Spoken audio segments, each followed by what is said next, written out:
अस्सलाम वालेकुम, मैं इंतज़ार और आज मैं आप लोग को सूरह नश्र की तिलावत सुना रही हूँ।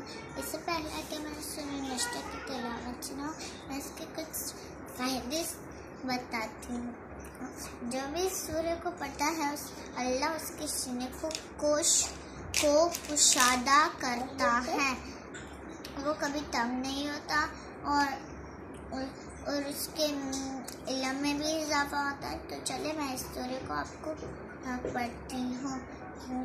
औज़ु बिल्लाहि मिनश शैतानिर रजीम, बिस्मिल्लाहिर रहमानिर रहीम।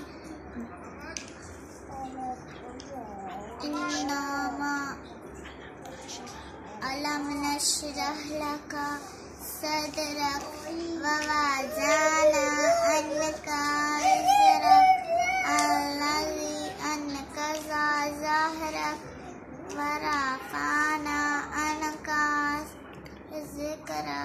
विज़रक